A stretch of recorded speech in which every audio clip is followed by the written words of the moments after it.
Pronto? Pronto. Aí, no caso, eu tenho que achar o slide. Deixa eu terminar de falar. No caso, a aula de hoje, tá certo? É exatamente compreender que, enquanto na Europa, não é? A gente está formando essa visão eurocêntrica, né? Consolidando o capitalismo, o liberalismo econômico, né? Que é outro nome que aparece no século XVIII. Então, a gente estuda a Revolução Industrial, estuda Iluminismo, estuda a Revolução Francesa, estuda a Era Napoleônica, já do século XVIII para o século XIX, ok? Era Napoleônica, e o Congresso de Viena, a importância do Congresso de Viena, que é reestruturar, né, a Europa depois da Revolução Francesa e depois de Napoleão, e a gente sai do núcleo Europa e vai para onde agora? Para as Américas. Ou seja, a gente vai compreender um outro momento quando aparece o continente americano. O primeiro momento que aparece a América é o momento do século XV, né, 1500 ainda é século XV, a partir de 1501 já é século XVI, que é o século do quê? Das grandes navegações, não é isso? Então, se você para pensar, o contexto que aparece as Américas é o contexto primeiro das colonizações, ok? No segundo momento, que é aí que entra a independência dos Estados Unidos, que foram colônias de quem? Da Inglaterra, né? Da Inglaterra. Então, a gente entra nesse contexto do século XVIII, mas neste contexto do século XVIII vai acontecer aqui na América, despontando o quê? Despontando exatamente a independência das 13 colônias, que era assim que se chamava os Estados Unidos, tá? A independência das 13 colônias na América e tudo que a gente projetar depois da independência das 13 colônias, ou seja, independência dos Estados Unidos, é exatamente pensando no quê? Na projeção tanto dos estados dos países europeus, quanto, certo, dos Estados Unidos, que se tornou independente e se torna país. É sempre assim, independência se torna país, independência se torna país, ok? Não é mais estado, não é mais estado nacional, já é país. Então, a gente pensa o quê? Com a independência dos Estados Unidos? Toda uma projeção que vai acontecer. A independência deles no século XVIII, a marcha para o oeste no século XVIII, no século XIX já tem os Estados Unidos, não é? Se fortalecendo economicamente, ok? E fazendo exatamente o que os primeiros países europeus fizeram, que foi o que a gente estudou, né? A França, a Inglaterra, Portugal, Espanha, os Estados Unidos vai começar a fazer, porque ele é um país depois da independência, não é? Ele se torna ele se torna governo, tem um nomezinho, autônomo. Então, ele vai entrar no processo de quê? De dominação também, no processo de colonizar também. Não é à toa que a gente depois vai estudar a partilha da África e da Ásia, vê a lógica. Primeira Guerra Mundial, Segunda Guerra Mundial, Guerra Fria. Por quê? Porque a gente precisa entender que no século XVIII, os Estados Unidos se torna independente, se torna país, entra no jogo capitalista, não como colônia, mas como país, né? E aí a gente vai ver, depois da Guerra Fria, ele se tornando o que ele é até hoje, que é eixo econômico mundial. Sabe qual é a ideia, minha gente? Porque a história dos Estados Unidos em si não importa muito para a gente, né? Mas o contexto de você compreender o início da formação, principalmente da mentalidade dos colonos da América do Norte, vai fundamentar esse país militar, mas extremamente rico, digamos assim, é o eixo do mundo mesmo, por enquanto, até a China enfim, acontecer de ultrapassar ou não, né? Os Estados Unidos, ele é o eixo econômico do mundo, tá? Então, a lógica é essa aí que vocês vão precisar para estudar depois, beleza? Deixa eu abrir aqui, deixa eu achar o slide, desculpa, da independência para compartilhar com vocês. Independência dos Estados Unidos, independência dos Estados Unidos.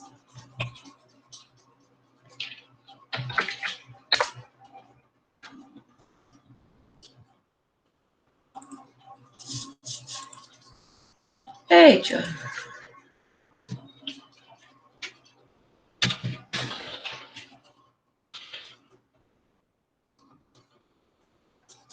Estranho. Não está aqui. Rapidinho, gente. Deixa eu pegar aqui o meu pendrive. Porque eu tenho alguns slides, mas tem um específico que eu quero usar. Que ele é bem prático. Tá ligado? Não queria usar o que tá aqui no computador, não.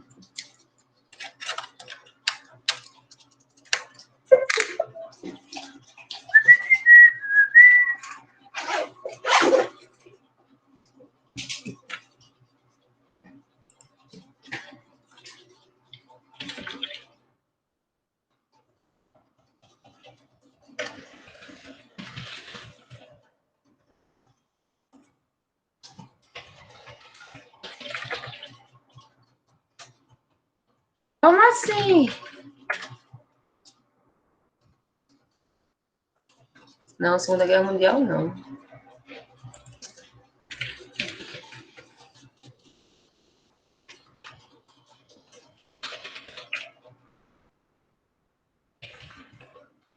Chorou pra mim.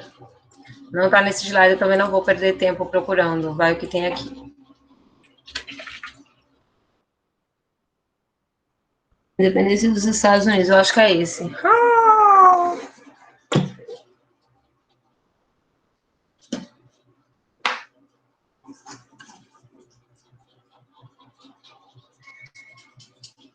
É esse. Tcharara. No final, tu tava no computador mesmo. Ajuda a pessoa.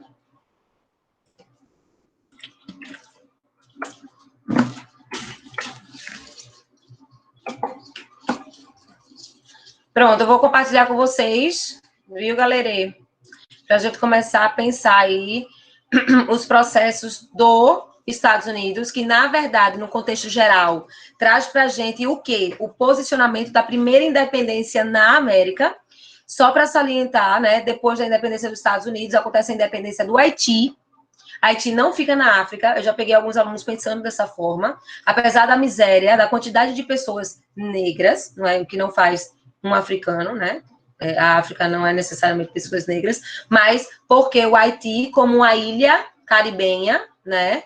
Ela recebeu também, não é, muitos sequestros de pessoas negras que foram lá feitas de escravos, tá? Inclusive, a gente pode conversar também sobre a independência do Haiti em seguida, tá? Eu posso dar algumas diquinhas aí.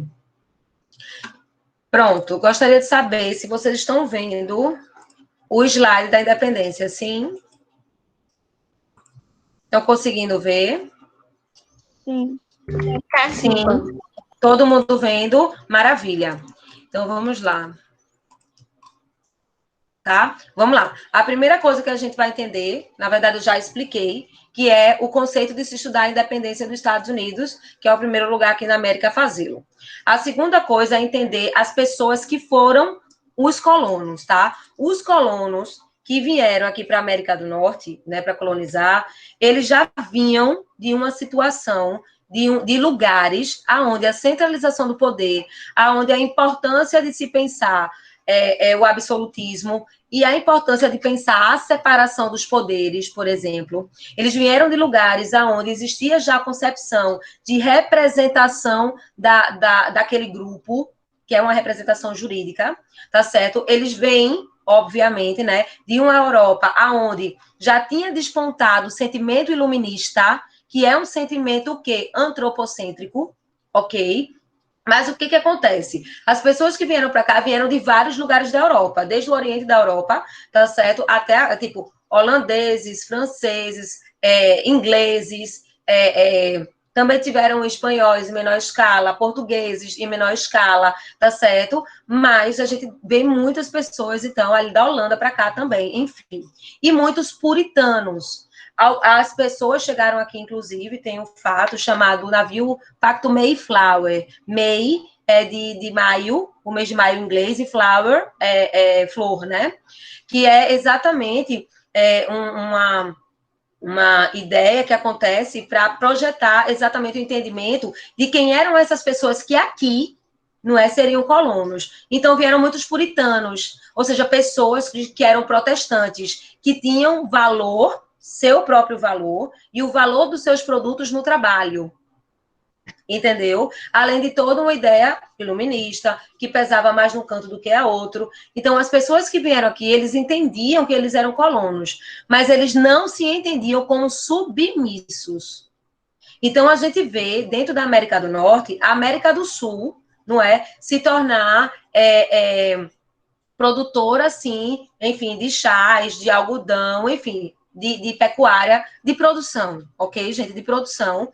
Obviamente, a prioridade era fornecer para quem, já que é uma colônia, para a metrópole, que é a Inglaterra, certo? Mas eles tinham consciência que eles não eram subalternos. Assim que chegaram, eles lavraram documentos, eles dividiram cargos políticos, eles dividiram cargos de responsabilidade, eles começaram a construir suas casas e seus valores como representação da Europa, só que aqui na América, onde eles teriam aí a casa deles, a formação da família deles. E, obviamente, das crenças deles, né? Porque isso é condição humana. Quando as pessoas foram sequestradas da África, não é? Na condição de negro, de escravos aqui no Brasil, a gente tem o quê? Nós temos o sincretismo religioso para que eles pudessem, como sobrevivência, não é? Fazer os seus toques de tambores para os orixás, que são manifestações maravilhosas. E são forças da natureza, que a gente deveria agradecer todos os dias, porque sem a natureza a gente não vive. Não é? Então, tenham esse pensamento maduro, não é? Dessas pessoas que estavam chegando aqui. Tinha muito degredo também, né? A história dos Estados Unidos, nas pessoas, também tem ladrão, também tem escória, enfim, toda aquela escória, tá certo? Vieram para cá para fazer uma vida. Enfim, tá? Então, não só tinha santo, nem só tinha pessoas politizadas, não, tá? Mas quando você compreende esse pensamento, você consegue enxergar, ok? Exatamente que é uma colônia, mas ela não é uma colônia de exploração absoluta, como vai ser aqui no Brasil. Entendeu? Então já faz muita diferença aí. Na parte norte dos Estados Unidos, ou seja, os Estados Unidos é na parte norte, ok? Mas na parte norte do próprio Estados Unidos, a gente vai ter o quê? O desenvolvimento de um sistema muito parecido com aqui do Brasil, que é o sistema de plantation. O que é um sistema de plantation, né? O que é esse sistema? É você plantar em mega latifúndios, como se fossem nossas capitanias hereditárias, ok? Isso na parte sul dos Estados Unidos, ok? Você produz em larga escala e você produz visando o mercado externo e não interno, mercado externo, né? E você visa a escravidão. Tem como mão de obra, né? A escravidão e uma monocultura. A monocultura é a cultura, né? A produção de uma coisa só. Então, veja que lembra muito o que aconteceu aqui no Brasil. Capitanias hereditárias, latifúndio, visando o fornecimento externo, não é? Mão de obra utilizada escrava e a monocultura, que é a própria cana. Então, tanto que nos Estados Unidos hoje, não é, a gente vê uma grande diferença, não é, no desenvolvimento, de fato, da parte norte dos Estados Unidos, da parte sul, que demorou, inclusive, horrores, e teve a Guerra Civil dos Estados Unidos, não é, em relação ao quê? A abolição da escravatura. Porque a abolição da escravatura, com certeza, não era desejado para a galera do sul dos Estados Unidos. Exatamente pelo sistema de plantation. Ok? Outra coisa que a gente vai desenvolver a ideia, veio. Você tem... Eu vou ler esse trecho do jeito que está aí, porque eu acho muito legal a maneira que é escrita, para o entendimento do aluno, certo? Veio a importância da independência das colônias inglesas na América, as 13 colônias que são os Estados Unidos, ok? É incontestável, pois foi o primeiro grande ato de colônias contra a sua metrópole. De fato, foi. Ok? Elas se colocaram contra a submissão econômica e política dos imigrantes e seus descendentes, que haviam formado outra sociedade, a sociedade aqui no Novo Mundo, certo? E que passaram a ter interesses diferentes daqueles da metrópole, da coroa britânica. Então, veja que esse texto, ele é bem para você lembrar mesmo quando for estudar. Ó, presta atenção, porque apesar de colonos, eles não serão submissos, eles têm vontade, eles sabem como é que se faz toda uma projeção política. Tanto, minha gente, que eu falei para vocês que a independência dos Estados Unidos que influencia a Revolução Francesa. Entendeu? Porque os Estados Unidos, inclusive os colonos nos Estados Unidos, quando começarem realmente as guerras de independência, antes disso, os colonos americanos do norte, eles tentam conversar com a coroa britânica. Olha, você não pode fazer isso, você não pode aumentar as taxas, você não pode aumentar o imposto, você não pode inventar as coisas do nada. Porque aqui é o lugar que a gente vive, aqui nós temos nossa família, aqui nós temos nosso trabalho, a nossa dignidade. E outra coisa, você ele fala assim para a coroa britânica, né? Para a coroa inglesa. Ela fala assim: vocês se gabam que são uma monarquia parlamentar, que você tem um parlamento, que você tem democracia, não é? No caso, que você tem liberdade, não eles falam democracia, que vocês têm liberdade, os seus cidadãos se colocam. Obviamente, o cidadão lá é só aquele cidadão privilegiado, né? Como não mudou, não, viu, minha gente? Não mudou, não. Então, eles perguntam: você tem um parlamento, mas cadê a representatividade dos colonos no seu parlamento, Chuchu? Cadê? Coroa linda britânica do meu coração. Cadê? Então, veja essa consciência contra a submissão. Colonos, sim, submissos, não. Negocie comigo, tá? Aí, o que vai acontecer? Deixa eu baixar aqui, tá? Ó, esse quadro eu acho bem legal, tá? Porque mostra para vocês o quê? A maneira que a colônia se desenvolve é a base da maneira do seu país. Vou dar um exemplo. Uma das grandes problemáticas do Brasil ser país até hoje subdesenvolvido é questão do quê? Questão de um passado muito, muito intenso de colônia, de grandes explorações, de falta de investimento interno. E quando o Brasil se tornou independente, a gente continua império, a gente continua escravista, a gente não continua plantation só, porque agora vão se produzir milhares de coisas no Brasil. Então, quando, tia Cris, quando eu passo para vocês, que é importante que vocês compreendam como foi o desenvolvimento na parte norte dos Estados Unidos e como foi o desenvolvimento na parte sul, compreendam que isso tem implicação até hoje nos Estados Unidos. A parte sul é uma parte onde se tem muito racismo, onde a maioria da população ela é negra e são descendentes diretos da escravidão americana. Ok? Então, vamos voltar aqui para o quadro, tá? Vê só. Então, no século 17 e 18, é só acompanhar aí. No século 17 e 18, os calvinos, quem são os calvinos? Os protestantes, que valorizam o trabalho, que não acham que vai para o inferno se cobrar juros, né? Alguns acreditam, os calvinos acreditam na predestinação, ok? Então, quando os calvinos eles saem da Inglaterra, eles vêm aqui, obviamente, eles vêm para cá, para o Novo Mundo, para fazer sua vida. Vê ingleses, escoceses, alemães, holandeses, vê quantas pessoas de momentos, de lugares diferentes, não é? Com a impressão e ideias que se tem europeias, ok? Aqui.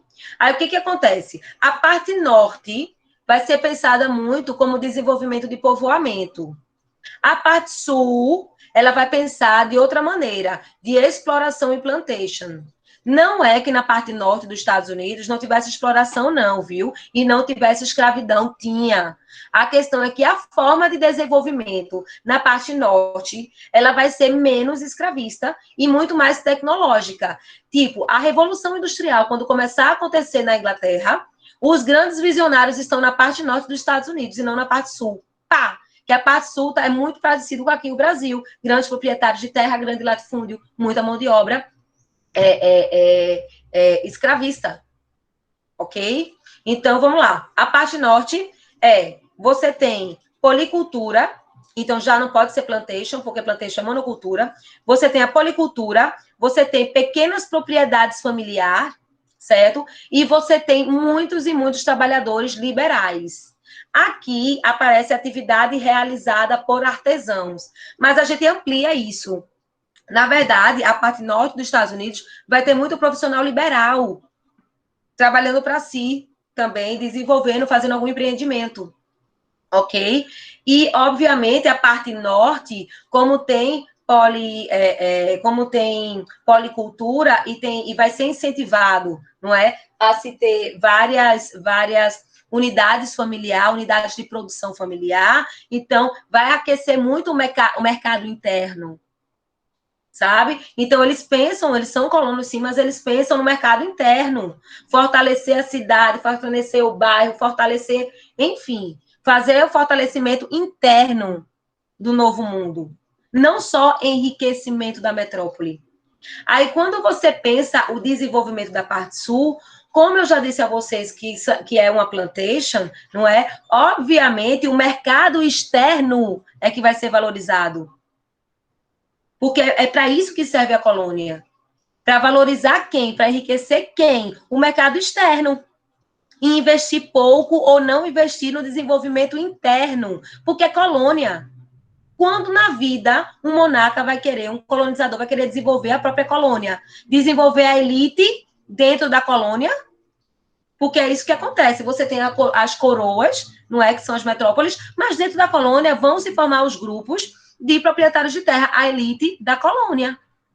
Certo? Não sei se vocês já ouviram falar. Deixa eu ligar aqui, tá, gente? Rapidinho. Não sei se vocês já ouviram falar, mas a coroa espanhola, na colônia espanhola, né? Tinha os criollos. Quem eram os criollos, né? Os crioulos. Eram exatamente descendentes de espanhol, que era elite dentro da colônia espanhola. Aqui no Brasil, a gente vai formar a primeira elite, do Brasil chamados homens bons. Vão ter os donatários, depois vão ter os filhos dos donatários, depois vai vir... Enfim, aí a história do Brasil, vocês com certeza já deram escuta a Rafa, não é? Para vocês terem noção, tá? Então, a parte do sul, ela é monocultura, que plantation é monocultura, e a mão de obra, de fato, vai ser escrava. Então, me diga quando é que a parte sul, de fato, vai querer incentivar o mercado interno. Não vai. Ela trabalha para o mercado externo. Ela vende as suas mercadorias para a Inglaterra, entendeu? Então, ela não queria independência. Se você parar para pensar, para a elite que estava desenvolvendo na parte sul, a independência era o ó. Porque eles eram plantation. Vê. Não é à toa que depois da independência dos Estados Unidos vai ter uma guerra civil. Vai ter uma guerra civil por quê? Metade da galera quer a abolição da escravatura, a outra metade não quer. Uma metade é visionária, quer se desenvolver tecnologicamente, não é? A outra parte não quer. Então, vê, que inferno. Ainda vai ter um outro problema na história dos Estados Unidos, que é a marcha para o oeste, que é quando eles matam altas etnias indígenas americanas, como os Apaches, por exemplo. Como os Inuits subindo, né? No caso, os Inuits que eles apelidaram de esquimós. De santo não tem nada, né? Enfim, vamos continuar aí a conversar sobre a independência dos Estados Unidos. Gente, se tiver dúvida, tire, viu? Não guarde dúvida, não. Dúvida é vacilo, tá?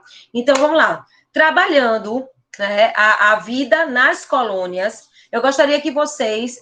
Eu gostaria de ler esse primeiro parágrafo para vocês compreenderem como é importante que vocês compreendam as visões dos colonos não submissos. Vê, as colônias do norte eram compostas por puritanos. Quem são os puritanos? São exatamente protestantes puritanos. Tem uma visão, uma visão de autossuficiência muito grande, não é? De responsabilidade coletiva também, de desenvolvimento do lar, da terra, enfim, uma postura não submissa, tá? Do seu trabalho.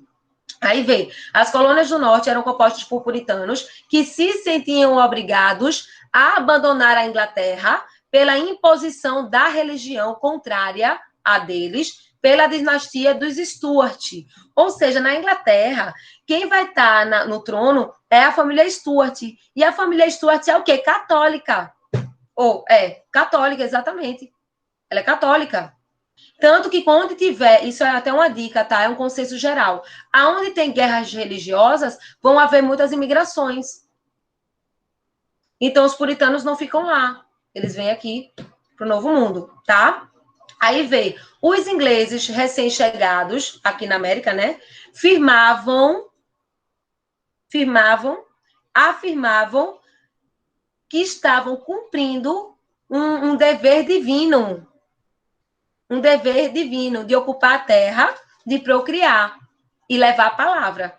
Então, vê, você tem uma necessidade de sobrevivência, porque é isso, a necessidade de sobrevivência, tá certo? Juntamente com uma profecia, com um entendimento de crença. Então, veja o poder realmente de não submissão dessas pessoas que começaram a colonizar, tá certo, a América do Norte. Não é? Aí, o que acontece? Olha, nós precisamos nos firmar nessa terra. Mas existia uma coisa que também era muito boa, que era exatamente uma displicência da coroa britânica. Tipo assim, a coroa britânica sabia que aqui era dela. Mas a coroa britânica estava muito mais preocupada em fazer conflitos, em estar numa guerra e vencer essa guerra contra os franceses, que é a Guerra dos 100 Anos, certo? Que dura mais de 100 anos, tá? Mas a Guerra dos 100 Anos. Então, o que vai acontecer? A Inglaterra está preocupada com as terras de lá, para que a França não avance nas terras da Inglaterra de lá. Então, querendo ou não, como guerras são caras, não é? Então, existia meio que uma negligência salutar, que é o que está escrito aí no slide de vocês, negligência, descaso, salutar. O que seria isso? É isso. A coroa britânica sabe que é metrópole, certo? Sabe que não precisa investir de fato aqui no Novo Mundo, mas, ao mesmo tempo, o fato dela não estar dando atenção, ou elas não, como é que eu posso falar? Como ela não explora, vou usar essa palavra, ela não explora a colônia, as 13 colônias, de maneira absurda, como, por exemplo, fizeram no Haiti, como fizeram aqui no Brasil. Então, os colonos que já tinham essa mentalidade, não é? Começam também a ter certa liberdade ou uma frouxidão na exploração. Ou uma melhor autonomia para as decisões de produção e, obviamente, de comércio com a Inglaterra. Veja que interessante, né? Nem um pouco parecida com a nossa. Né? A nossa não veio de baixo para cima, né? Foi de cima para baixo. Enfim, né? Second half. Então, o que acontece, tá, gente? A Inglaterra, então, né, nesse posicionamento, dessa negligência salutar, não é? Querendo ou não, acabam incentivando, tá certo? Essas personalidades, tá certo? Puritanas, escocesas, holandesas, ao quê? A desenvolver o mercado interno, certo? E de prosperidade. Porque é isso que os colonos querem, tá certo? Exatamente o quê? A prosperidade do lugar, que, querendo ou não, é o lar deles. Ok? Outra coisa para conversar com vocês. Vê, pode aparecer, o PE gosta muito disso, inclusive. Pode aparecer a ideia do comércio triangular.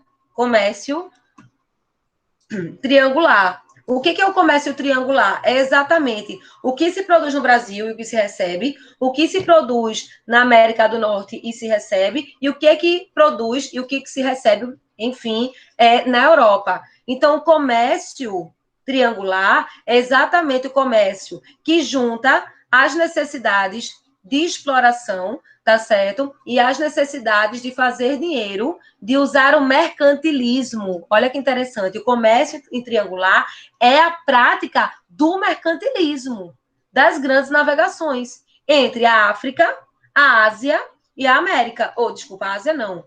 A África, a América e a Europa. Ok? Aí tinha aí no meio tabaco, meu irmão, tinha rum não, viu? Tinha caixas, a galera ficava bêbada só de passar na frente, né? Então, navios de rum, muito navio de ervas para chá, era produzido, muito algodão, ok? Então, vamos lá, tá? Veja só, quando é que a Inglaterra, ela começa a, de fato, aí sim, fazer o papel que as pessoas conhecem da metrópole, que é exatamente o quê? Ficar no pé da colônia, arrochar a colônia para o quê? Para que fosse produzido sempre com o menor gasto possível, com o maior lucro, para quem? Para enriquecer os cofres da metrópole e não o desenvolvimento interno da colônia. Quando foi que a Inglaterra, ou a Grã-Bretanha, tá? Ela começou a olhar a colônia de maneira diferente. Exatamente quando a guerra com a França tá pauleira, não é? Quando tá assim complicada, porque guerra é caro, então eles precisam saber de onde vão tirar dinheiro para sustentar essa guerra. E outra coisa, a Inglaterra, a própria Inglaterra, dentro da política interna da Inglaterra, o que acontece no século XVIII na Inglaterra? As revoluções industriais. Agora pense, dentro da Inglaterra, a política interna da Inglaterra, não é? Eu ia inventar uma palavra. Enfim, desenvolvendo a tecnologia, não é? Eu queria falar essa palavra. Como é que se chama o ato de você se tornar tecnológico? Vai sair, enfim, é isso. Então, imagina o contexto interno da Inglaterra se tornando capitalista, consolidando o capitalismo com a Revolução Industrial, não é? Com os excedentes, com o Taylorismo, por exemplo, não é? Com o Fordismo, por exemplo, que é a questão de produzir mais, cada vez mais, em menos tempo, otimizando tudo, melhorando o lucro, diminuindo os gastos. E, juntamente com esse desenvolvimento interno, você tem uma guerra externa. Você tem na política externa da Inglaterra o quê? A guerra contra a França. Aí volta, né, o olho. Pera aí, meu irmão, nós temos colônia. Nós temos colônia. E vai piorar ainda mais, não é, o cerco da Inglaterra, quando as minas de carvão começar a diminuir. E a qualidade do carvão também. Não é à toa que nas tecnologias, né, na aula, eu mostrei para vocês. Tem o carvão, depois tem a gás, depois tem as máquinas movidas por água, não é? Até chegar ao petróleo.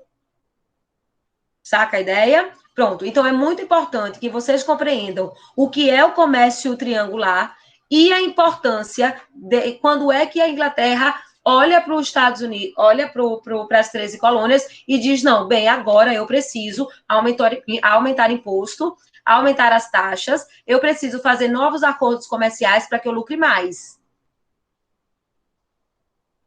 Aí os bonitinhos colonos vão deixar? Não, eles vão tentar conversar. Deixa eu passar aqui para o slide que tem a ver com isso, tá? Ó, vou para esse e depois eu subo. Tanto que dentro desse processo de arroxo, né? Se antes tinha uma frouxidão salutar, uma displicência salutar, agora tem um arroxo muito do pensado, muito do racional, por causa das necessidades da Inglaterra. Aí vê só o que a Inglaterra faz. A Inglaterra vai lá e faz: vamos taxar a lei do açúcar. Vamos aumentar o preço do açúcar. Pá, vamos criar a lei do selo. Ou seja, qualquer documentação para ser firmada precisa ter o quê? Um cartório aprovando. Ou vocês acham que o cartório que a gente vê por aí, né, para comprar uma casa, para comprar um carro, enfim, para lavrar qualquer coisa, você vai lá no cartório, reconhece sua firma. Isso é uma ideia medieval, galera. Isso é uma ideia medieval, que dá muito dinheiro, dá pouco dinheiro não, dá muito. Olha os correios. Para a gente despachar, para a gente receber. Olha a alfândega, neném. A alfândega existe desde antes de Cristo. Só que com outro nome, claro, né? Entrepostos comerciais. Né? Então, tem a lei do selo, tá certo? Você tem, não é só isso não, lei do açúcar, lei do selo, lei do chá. Chá era a coisa que mais se produzia. E era o produto que mais dava grana antes do algodão. Depois o algodão supera. Tá ligado? Entende? Então, é isso que a Inglaterra vai fazer. Por que a Inglaterra vai fazer isso? Além de precisar, porque ela pode, ela é metrópole, é direito dela. Ok? Aí o que vai acontecer? Os colonos vão reagir imediatamente. Vão reagir, olha, vamos conversar. Não é? Aquela história que eu te falei do parlamento. Você tem um parlamento. Mas cadê o nosso representante aí no seu parlamento inglês? Cadê a nossa voz? Entendeu? Cadê nossos direitos? Porque a terra pode ser tua, neném, mas quem produz neste lugar sou eu. Eles tentam conversar. Funciona? Não funciona. Mas não funciona e independente de funcionar ou não é isso que eu quero falar. Não vai funcionar. E vai piorar esse arroxo da Inglaterra. Vai piorar. Por quê? Porque não dando efeito que os colonos queriam na negociação dessas leis, né, que vão ser taxadas pela Inglaterra, vai piorar quando alguns colonos vestidos de indígenas vão entrar no navio inglês e jogar todas as cargas no mar. Os bichos são afrontosos, não são demais. Adoro. Queria que a nossa tivesse sido assim, para ver se a gente tem vergonha na cara. Entendeu? Mas, enfim, foi o que fizeram. Esse é um episódio muito conhecido e a prova da UPE adora esse tipo de detalhe, né? Que é a festa do chá de Boston. Party Tea. Boston Party Tea. É a festa do chá de Boston. Por quê? Porque o porto onde estava esse navio era em Boston. Então, festa do chá, porque eram produtos como chá, né, as ervas que foram jogados ao mar como protesto. Entendeu? Então, entendam exatamente que os colonos tentaram, sim, num primeiro momento, não se pensava em independência.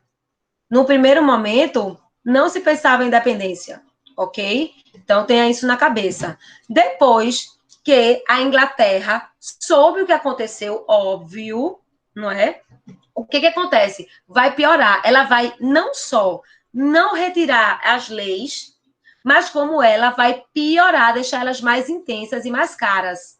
E, obviamente, as punições, porque já tinha exército lá na América, né? E viriam mais exércitos para lutar, para conter essas pessoas, para conter esses grupos. Funcionou? Não funcionou. Por quê? Porque no segundo momento eles declaram realmente a vontade de se tornar independentes. E eles vão lutar. Em 1776, século XVIII, eles, de fato, conquistam, não é porque vencem, as tropas britânicas e francesas. E eles conseguem. Também com muita morte, com organização política, inclusive. Tá certo? É onde vai aparecer caras como George Washington, Benjamin Franklin, tem um outro corno lá que eu não sei. Desculpa. Tem uma outra pessoa lá, um outro cara que não tá vindo na cabeça. É George Washington. Isaac Newton, não. É Isaac Newton?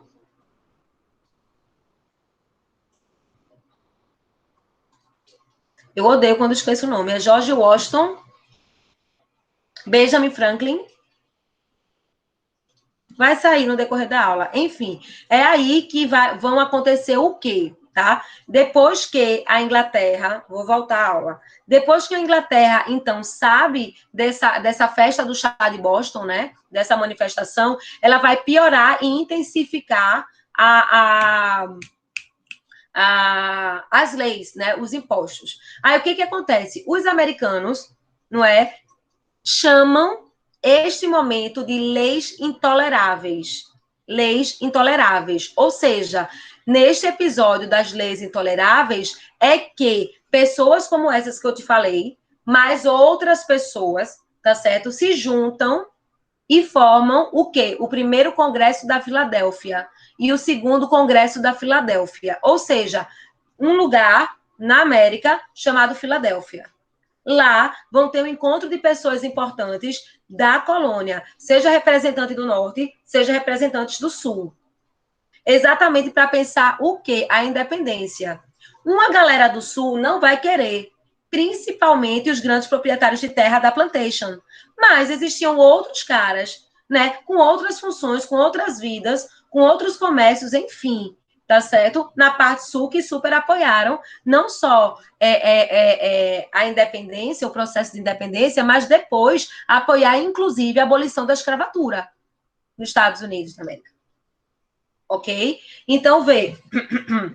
Então, festa do chá de Boston, leis intoleráveis, congressos, primeiro e segundo congresso da Filadélfia, que é exatamente o quê? São os congressos que vão ser pensados táticas de guerra, vão ser pensados líderes para essa guerra, literalmente, vão ser pensados líderes para a política, vai ser formado uma Câmara, né, um grupo, para escrever a primeira Constituição de Independência dos Estados Unidos e a primeira Constituição de Independência da América em si, não é?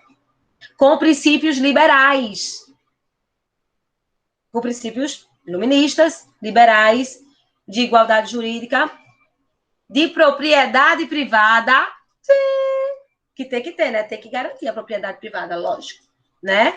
Então, gente, quando a gente pensa, tá? A independência das 13 colônias, tá? O que a gente tem que pensar? Vamos lá. Festa do Chá de Boston, leis intoleráveis, os congressos, tá certo? O grupo para a escrita, né? Da primeira Constituição dos Estados Unidos, tá? Você tem que pensar o seguinte, bem, quem é que apoia a França na independência? Ou quem é que apoia os colonos na independência? Vocês já sabem, a França. Tanto que vai influenciar, tá? Então, gente, é um assunto curtinho. Deixa eu ver uma coisa aqui. Gente, eu falei na aula a Guerra dos 100 Anos, não foi? Foi Guerra dos 100 Anos? Falei da Guerra dos 100 Anos entre a França e a Inglaterra, né? A que vai influenciar diretamente não é a Guerra dos 100 Anos. Vai haver a Guerra dos 100 Anos primeiro, mas vai haver uma guerra chamada Guerra dos 7 Anos, certo? Eu não posso deixar de falar disso, não, tá? A Guerra dos 7 Anos é a guerra direta entre França e Inglaterra, que, de fato, vai influenciar, tá certo? Na colônia, aqui no Novo Mundo, na colônia britânica, viu, gente? Ok? Dentro do contexto da Guerra dos 100 Anos, ela é mais passada. Vai ter a Guerra dos 7 Anos, e nessa Guerra dos 7 Anos, tá certo? É que a gente vai ter a disputa, tá certo? Entre França e Inglaterra, por terras lá na Europa, mas que vai sobrar aqui consequências para a América. Ok? Beleza? Então, gente, aqui é um resumo, acho bem legal, né? A gente conversar. Isso eu já falei, Guerra dos 7 Anos, reiterei. Congresso da Filadélfia eu já falei, né? Thomas Jefferson. Olha, Thomas Jefferson. Eu tinha falado o nome de Thomas Jefferson. George Washington. Thomas Jefferson. Tá faltando um do mesmo jeito, tá? Para fechar, então, a aula, o que vocês têm que saber? Se vocês sabem os antecedentes da independência e aprenderam, né, sobre o processo da independência, saber a consequência dela também é muito importante, tá? Então, nós temos, na consequência da independência dos Estados Unidos, a primeira coisa de pensar vai influenciar as independências do Haiti, da América toda, na verdade, né? Como influência a independência de toda a América. Quando eu falo toda a América, a parte que era coroa, que era parte da coroa espanhola, tá certo? E aquela, que é o Brasil, que é colônia de Portugal. Então, tem que saber disso, tá? E, obviamente, nós temos uma característica muito forte de todas as independências que aconteceram, todas as independências. A dos Estados Unidos foi a que conseguiu, de fato, praticar o iluminismo. Por isso que o iluminismo, aí eu vou fazer uma revisão, né, porque a gente ainda tem um tempinho, por isso que quando a era napoleônica acaba, quando Napoleão ele cai, não é? Quando vai juntar o Congresso de Viena, a Rússia, a Prússia, a Áustria e a Inglaterra, eles vão decidir zonas de influência. Eles vão restaurar, não é, para os tronos as pessoas, a família, que foram destronadas ou durante a Revolução Francesa ou durante a Era Napoleônica. Então, veja que a gente tem aí todo um caráter de influência iluminista, tá certo? Ao ponto, tá? De depois da era napoleônica, você ter um congresso chamado Congresso de Viena, tá certo? E só a Inglaterra não participou. A Inglaterra não participa disso, tá? Eles montam, para você ter noção, lá na Europa, se montam os países que são de monarquia absoluta, os estados nacionais que são de monarquia absoluta, eles juntam para se formar uma Santa Aliança. Uma aliança chamada Santa Aliança, que é uma aliança o quê? Militar bélica. Aonde tivesse foco de iluminismo, onde tivesse o foco de rebeldia da Revolução Francesa, digamos assim, essa tropa seria mandado para acabar com aquela ideia. Então, o primeiro lugar que, de fato, a gente tem as ideias do iluminismo chegando e, de fato, sendo constituída foi aqui no estado, foi na América, nos Estados Unidos da América. Ok? Então, a gente fecha esse quadro, tá certo? Relembrando que depois da independência dos Estados Unidos vai haver uma guerra civil, tá certo? Exatamente como tema central, tá certo? A abolição da escravatura e quem seriam as pessoas? Veja que interessante. Um lugar deixa de ser colônia e se torna país. Depois vão ter mais brigas. Por quê? Porque tem que saber quem é que vai ser o líder daquele país. Vai ser um? Vão ser vários? Vai ter parlamento? Não vai ter parlamento? Vai ser república? Vai ser república democrática? Vai ser federalista? Veja que é literalmente você realmente pensar no desenvolvimento de uma nação. Mal ou porcamente, está aí os Estados Unidos. E engana-se quem pensa que nos Estados Unidos não tem fome e não tem pessoas morando na rua. Ok? Então, é bom a gente encerrar, né, esse momento da gente. Enfim, senão a gente pode entrar em outro assunto. São que horas? Ainda são 4h49. A nossa aula vai até as 5 ou 5h30, Ju? 5h30, Pan. Ai, tem muita coisa ainda. Maravilha de chuchu, tá? Então, vamos lá. Eu vou conversar um pouquinho mais com vocês sobre esse planejamento, agora sim, os independentes dos Estados Unidos da América, tá certo? Da proposta política. A proposta política dos Estados Unidos era se tornar uma federação, uma república. Então, não seria monarquia, ela é república desde o seu nascimento, tá certo? E uma república federativa, onde você tem... O que é uma república federativa? É que nem o Brasil. Você tem lá o poder central e você tem outros órgãos espalhados. Federativa, federal, ok? Capital, beleza? Beleza de Creuza? Também foi pensado a divisão dos poderes, não é? Então, aquela proposta de Montesquieu, da separação dos três poderes, vai acontecer porque é uma república, não é? A separação dos poderes precede numa república. O Brasil é meio troncho, a gente teve 4 poderes. Os 3 poderes mais o poder moderador. Que era o disfarce, né? Que era o poder de Dom Pedro I, que foi bastante utilizado por ele. Dom Pedro II usou bem menos, né? Que é o poder de veto. Ou seja, vocês, os deputados, podem se acabar aqui de votar, de gritar, de se matar. Aí chega lá o monarca e faz assim, não quero. Mas por quê? A soberania dos poderes. Soberania dos poderes, não, meu amor. Eu sou o soberano. Eu tenho voto. Eu tenho voto de. Eu tenho voto moderador, que é o voto que veta as coisas que eu não estou afim. É esse o início da nossa república. Ou, da república não. O início da nossa independência, que é império. Você já viu um negócio desse? É muito doido. Eu vou morrer dando essa aula e eu vou continuar. Sempre que eu falar, eu vou achar muito estranho a história do Brasil, minha gente. A gente é muito trouxa demais. Vai fazer o quê, né? A gente é feliz, vai para carnaval, beber e tudo passa.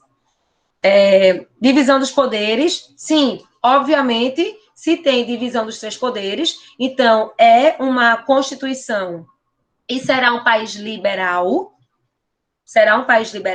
ao ponto de ter na Constituição que todos são iguais perante a lei. A garantia da propriedade privada, tá certo? É muito, muito, muito importante.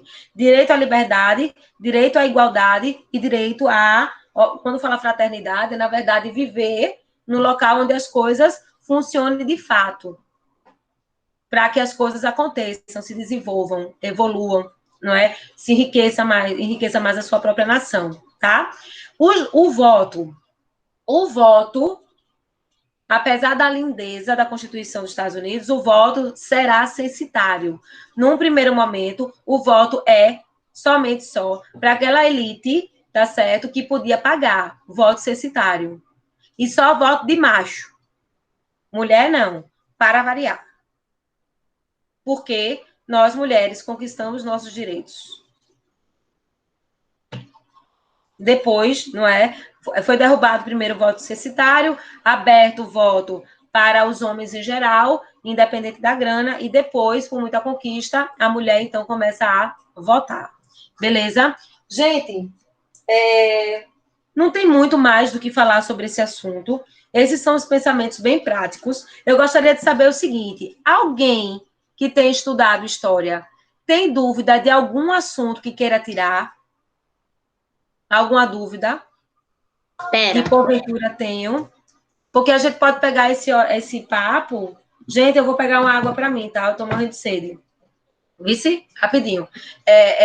Enquanto vocês procuram aí se tem dúvidas, tá? Para a gente trabalhar agora a mentalidade de vocês, tá?